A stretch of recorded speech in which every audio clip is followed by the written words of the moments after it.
ಇದನ್ನು ಕೇಳಿದಾಗ ಕಳಾನಂದವಾಯಿತು. ಅಧಿಕಾರವೆಂದರೆ ಸುಲಭವಲ್ಲ. ಹರಿತವಾದಂತಹ ಕತ್ತಿಯ ಧಾರೆಯಲ್ಲಿ ಕಾಲಿಕ್ಕುವುದು ಎಷ್ಟು ಕಷ್ಟ ಸಾಧ್ಯವೋ, ಅಧಿಕಾರ ಎಂದರೆ ಹಾಗೆ. ಅದು ಸ್ಪಷ್ಟವಾದ ನನಗೆ ಸತ್ಯವಾದರೂ ಕೂಡ ಪ್ರಜಾರಂಜಕರಲ್ಲಿಸಿಕೊಳ್ಳಬೇಕು ಎನ್ನುವಂತಹ ಉದ್ದೇಶದಿಂದ ಸಾಕಷ್ಟು ಶ್ರಮಿಸುತ್ತಿದ್ದವನ, ನಮ್ಮ ಪ್ರಜೆಗಳ ಬೆವರು ಬಿದ್ದಲ್ಲಿ ಸದಾ ರಕ್ತವನ್ನ ಸೂಸುವುದಕ್ಕೆ ಸಿದ್ಧರಾಗಿದ್ದವನ, ಅಧಿಕಾರ ರಂಗದಲ್ಲಿ ಮುನ್ನುಗ್ಗಬೇಕು ಅಂತಾದರೆ ಅರಸನೊಬ್ಬನ ಪ್ರಯತ್ನ ಸಾಲದು, ಅಷ್ಟಪ್ರಧಾನರು ಅತ್ಯಗತ್ಯ. ಆ ವಿಚಾರದಲ್ಲಿ ಯೋಚಿಸಿದರೆ ನಮ್ಮ ಇಷ್ಟದ ಮಂತ್ರಿಗಳು ಎನ್ನುವುದರಲ್ಲಿ ನಿಸ್ಸಂದೇಹ.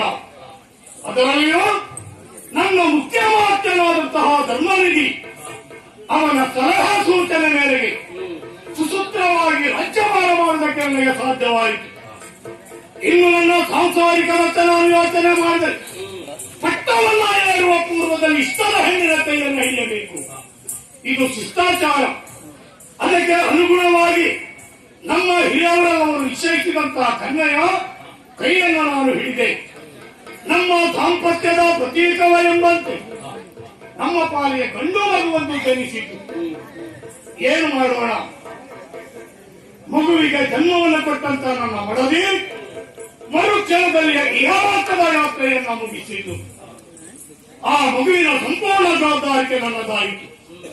ಹೇಮಾಂಗದ ಎಂದು ನನ್ನ ಮಗುವಿಗೆ ನಾಮಕರಣ ಮಾಡಿಸಿದ್ದೇನೆ. ಮಗು ಬೆಳೆಯುತ್ತಾರೆ ಇದ್ದಾಗ ತಾಯಿಯ ವಾತ್ಸಲ್ಯವನ್ನ ನೆನಪಿಸಿಕೊಂಡು ಯಾವುದೋ ದಾರಿಯನ್ನ ಹಿಡಿಯಬಾರದು ನನ್ನ ಮಗ ಎನ್ನುವಂತಹ ಉದ್ದೇಶದಿಂದ ಆ ನೋವನ್ನು ಮರೆಯುವುದಕ್ಕಾಗಿ ನನ್ನ ಮಗನನ್ನ ಅವನ ಸೋದರ ಮಾವ ಮಣಿಕೇತ ಮಾನವದೊಬ್ಬರೇ ಅವನಿಗೆ ಕಳುಹಿಕೊಟ್ಟೆ. ಕೆಲವು ಸಮಯಗಳಾಯಿತು, ಅಲ್ಲಿಯೇ ಕಾಲವನ್ನು ಕಳೆಯುತ್ತಾ ಇದ್ದಾನೆ. ಈಗ ನಾನೊಂದು ನಿರ್ಧಾರವನ್ನು ಬದಲಾಯಿಸಿದ್ದೇವಲ್ಲ, ಆ ಉದ್ದೇಶದಿಂದಲೇ ಆ ಮಾನವಕ್ಕೆ ನಾನು ಲೇಖನವೊಂದನ್ನು ಕಳುಹಿಕೊಟ್ಟಿದ್ದೇನೆ. ನನ್ನ ಮಗನನ್ನು ಆದಷ್ಟು ಬೇಗ ಅವನಿಗೆ ಕಳುಹಿಕೊಡುವಂತ. ಬರಬೇಕಾಗಿತ್ತಲ್ಲ, ಯಾಕೆ ಬರಲಿಲ್ಲ ನೋಡೋಣ.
ಅಪ್ಪ, ನಿನ್ನ ಮನಸ್ಸಿನಲ್ಲಿ ಏನಾದರೂ ಬೇಸರ ಮುಡಿತಾ ಇದ್ದರೆ ಅದರ ಪರಿಮಾರ್ಜನೆಗಾಗಿ ನಿನ್ನನ್ನು ನಿನ್ನ ಮಾವನ ಮನೆಗೆ ನಾನು ಕಳುಹಿಕೊಟ್ಟವ.